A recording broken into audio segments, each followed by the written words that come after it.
So you want to know how to house hack in the Seattle market? Every single person should be trying to do something like this. Maybe not every single person, but every person that's trying to lower their burden of their housing costs should think about this.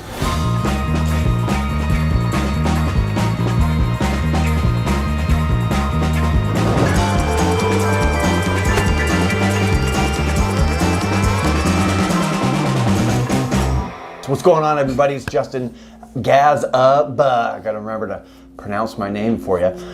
This is living and moving to Seattle, Washington, and on this video we're doing something different. I want to talk about house hacking in and around the Seattle market. Somewhere in this video we gotta subscribe, like, shoot us a comment down below. Give me a call, shoot me a text, let me know if you're making a move, how we can help. Let's get into it.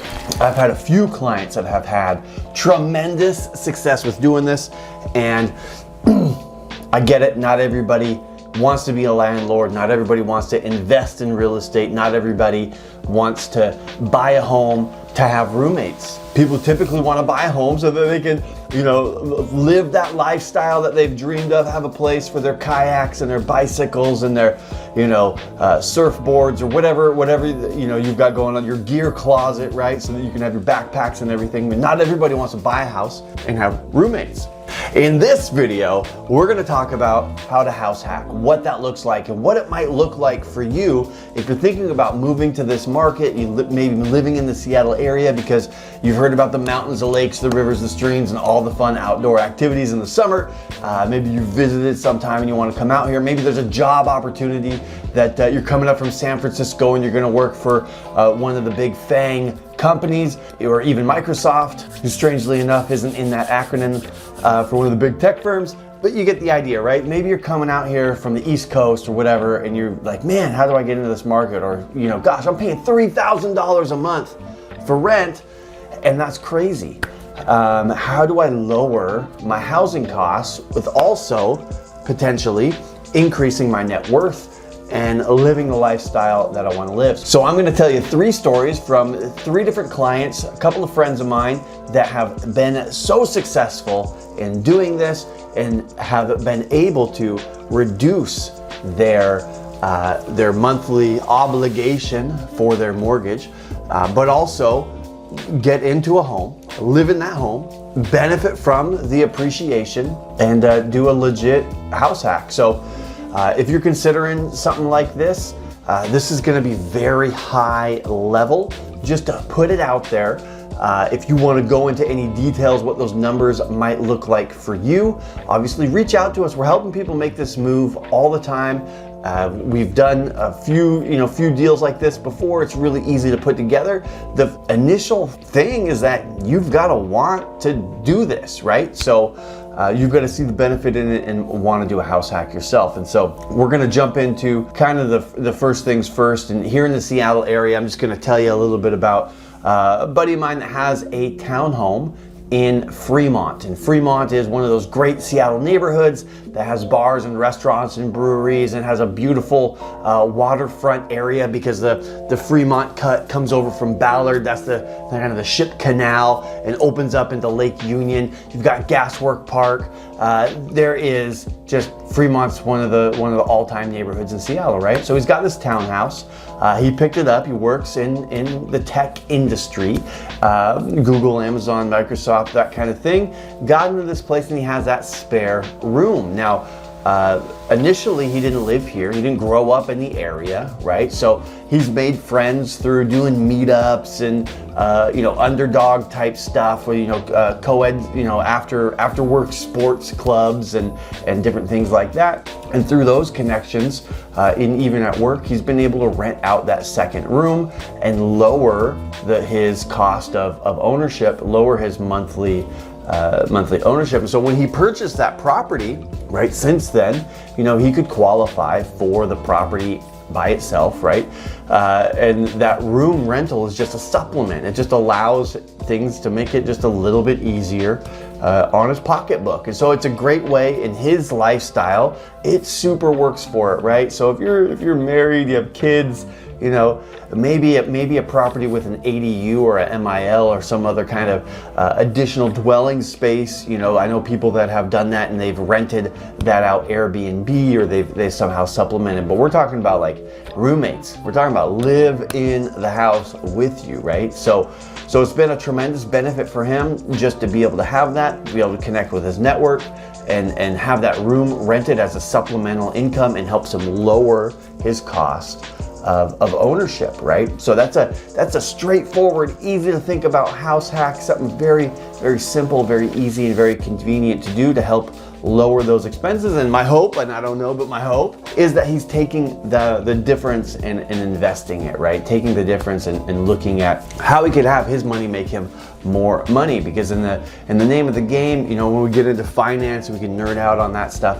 When we get into that, that's really the story that you wanna get your money to make baby money, right? So you can continue to build wealth and give yourself a foundation to especially with the costs of everything going up, you're gonna need more money in the future. Just how it is. And the three biggest things that everybody's worried about is housing costs, taxes, and medical, right? Future medical costs. It's one of the things, you know, you want to have that nice retirement set up and able to do that. So that's his simple story, right? Simple story.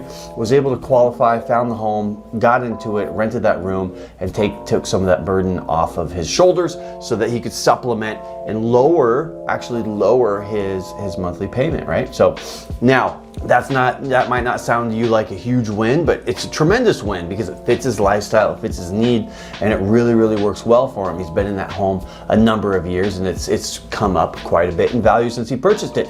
When he purchased that home, it felt like a stretch, right? It was like, man, am I paying too much?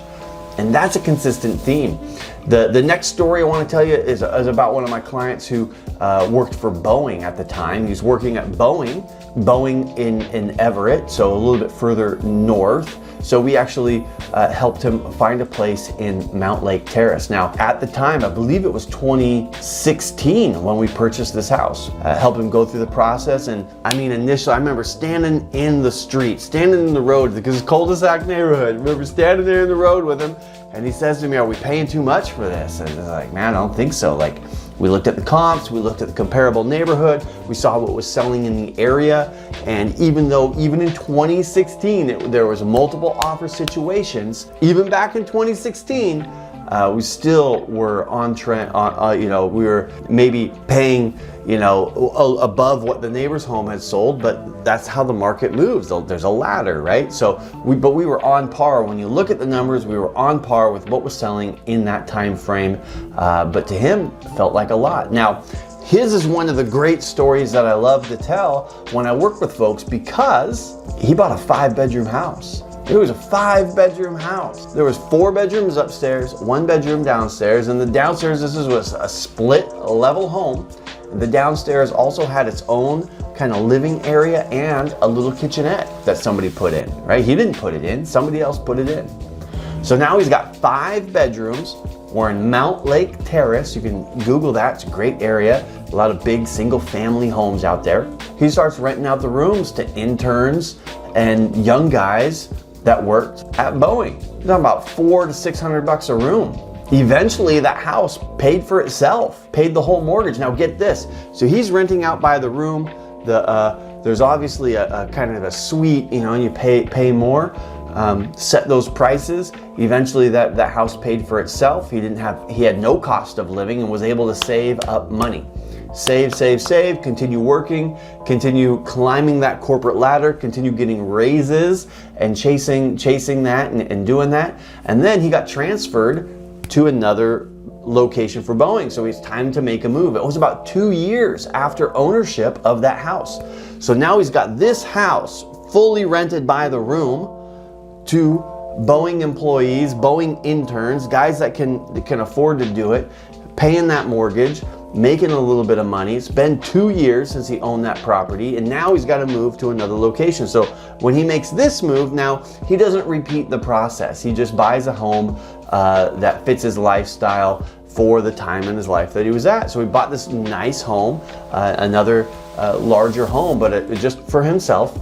And instead of doing the house hack again, he gets into some other investments, invests in I believe it's a duplex, and it's going to be some development opportunity there. But the moral of the story was he was able to get into a property. He had an idea that fit his lifestyle, that fit what he was going to do. He was able to rent those rooms out and have that house pay for itself. He owned that house for 2 years, made a move, continued to own and rent this house, the same house. Let that build, let that cash flow do its thing, and you know, of course, he's taking care of the maintenance and everything else, and it's working out great. Appreciation is working in his favor, right? We bought it for $463,000, and then a few years go by. He buys a second house. A couple more years go by. It's time to sell this house and deploy that equity elsewhere.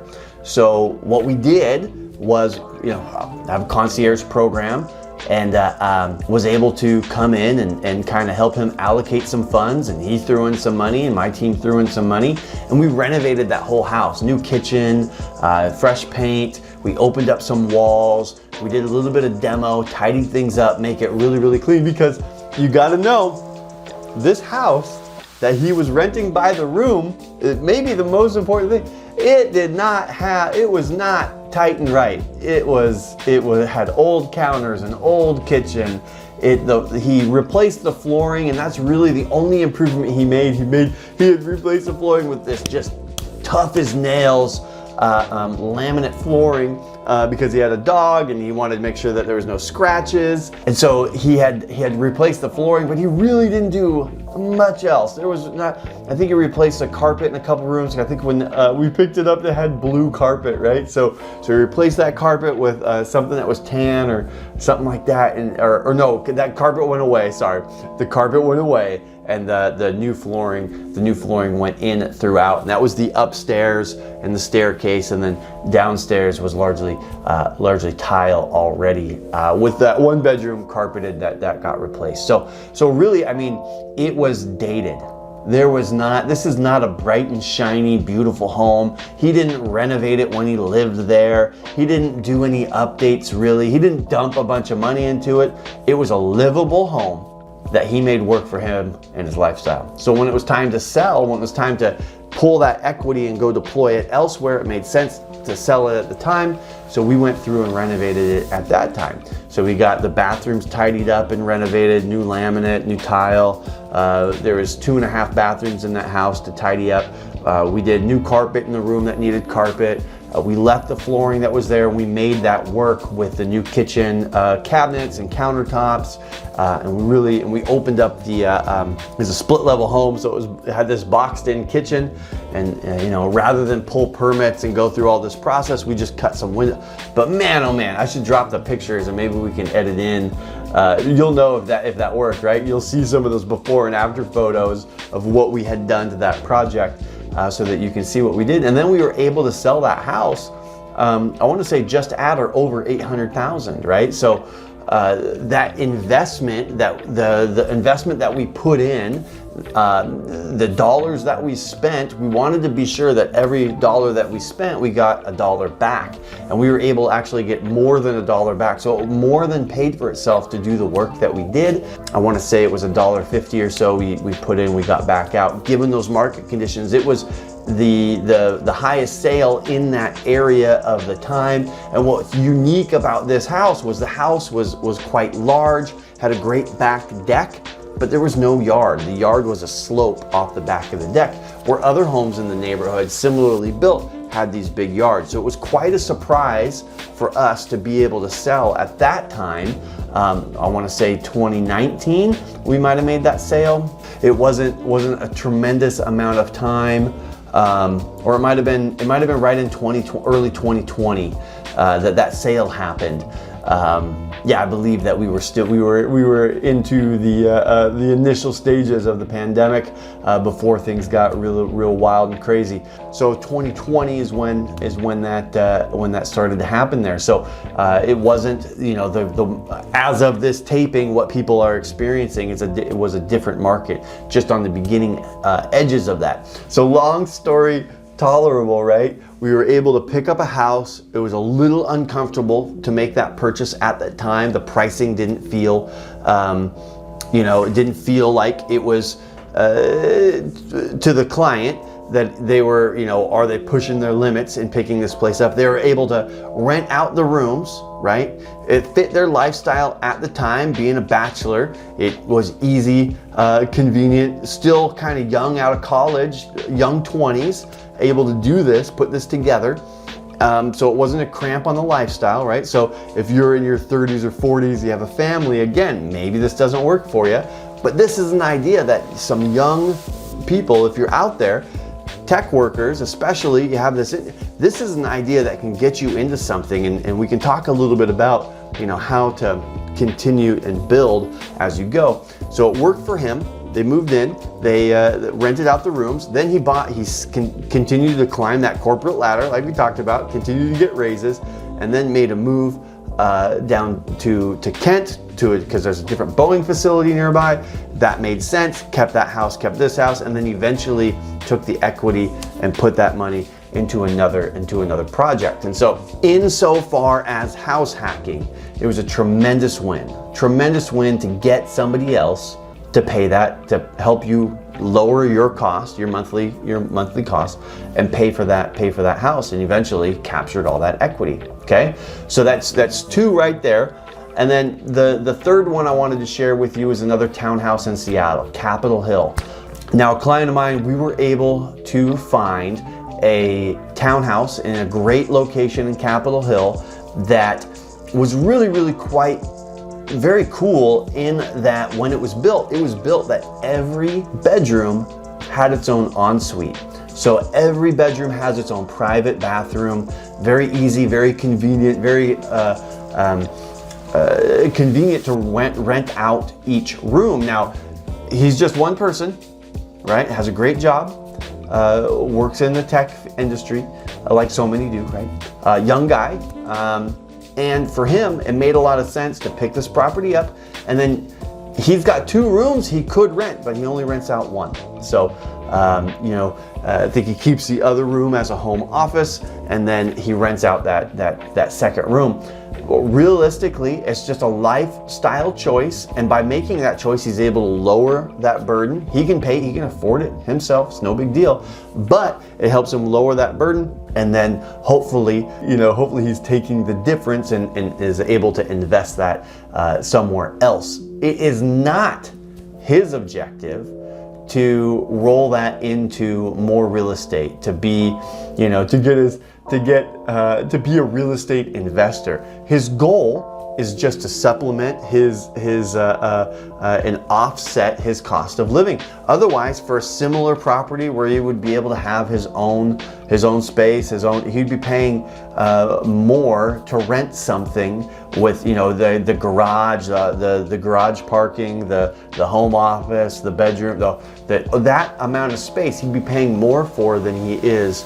And this was he just picked that up like a year ago. So it has worked out tremendous for him. And like I say, he's not planning on doing a bunch of real estate investing. This really just helps him. It fits his lifestyle, and he's able to take some of that burden off of his shoulders and have those payments supplemented, right? So that's client 1 and client 3, both in townhouses, and it's a lifestyle choice to help just lift some of that burden off their shoulders. Now, client number 2 is a real estate investor. Now they have a full-time job. They work for some of the big, they're not a programmer per se, but they do work for one of the big tech firms down here. They bounce between a couple of different companies, like so many do. But some of his goals are to acquire property every couple of years. And so this is, if you're in that position where you're thinking, I want to be a real estate investor, I'm going to walk you through a quick little exercise to get you thinking about, especially if you're of income and you're able to do this and you can see how this works, right? If it fits your lifestyle, maybe your young 20s, young 30s, and this makes sense to you, right? If this makes sense, obviously, reach out to us, let us know how we can help. But let me walk you through it, because it's pretty simple to understand, and your ability to acquire property, there's a few different ways to do it. So for a lot of people, when they become landlords, more often than not, it's by accident. And so what happens is that you buy a property, you live in your home, you enjoy that home, and then something happens. You got to transfer jobs, you got to do something, you got to make a move, right? So what a lot of people will do is they'll just, well, I'll try it out. Let's see. I'll be a landlord. Let's see what happens. And so they work to manage that property while they go out, make that move, buy another property or what have you. And sometimes it works out great. You know, sometimes they go all in, sometimes they hire property management and it's a great fit. A lot of other folks, you know, maybe they inherit a property or something happens and they're an accidental landlord. They didn't have the intention of being a real estate investor or a landlord, right? So if you flip that around and you decide, hey, you know what? I'd like to be a real estate investor. I'd like to be a landlord. One of the easiest ways to do that is to be like my client number 2 and buy a home every couple of years. Climb that corporate ladder, continue to make money, continue to work your way up the food chain there, live lean so that you're not spending all your money, have an aggressive savings plan, buy your first house. Once you get your first house, now you've got something, right? You've got your first house. Now you can choose, are you gonna house hack that and bring people in to help you lift some of that burden of that payment off your shoulders? Is that what, you know, does that fit your lifestyle, your need? If so, you do that, you start getting $600-800 a room, whatever the market dictates, right? So then you're able to make those payments easier, you're able to save more money faster. And then over the course of a year, maybe 2, if it takes you that long, you continue because you're thoughtful about this. You're thinking about this. You want to be a real estate investor. So you're thinking about this. So you're saving, you're continuing to get bonuses, you're continuing to make more money, right? And then you go out and you buy your next house, right? Things on the market over the course of a year, especially 2 years, things change, right? So you've got to be cognizant of what's happening in the market. You can't expect to buy the same house, you know, another house for the same price in the same area. Things change, right? But you're cognizant of that, you're saving, you're gonna go do it, and then you rent out that final room. So this whole house is rented, and you get over and you get to the new place. Or you rent this through property management. You make it really simple and easy if the math makes sense. And now you have somebody else paying the mortgage. It becomes a true asset where somebody else is paying that bill for you, and you are maybe making a little bit of cash flow plus appreciation, and then you repeat the process every year, every 2 years, something like that. And the benefit of doing it this way is that as somebody who is, now the market dictates so much of this.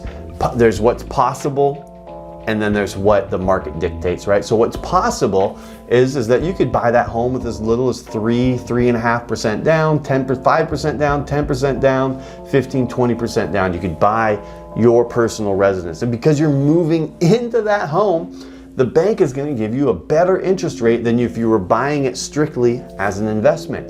If you're buying it strictly as an investment, the bank, your mortgage loan officer, whoever you chose to go through, would say, hey, we're really excited for you. This looks great.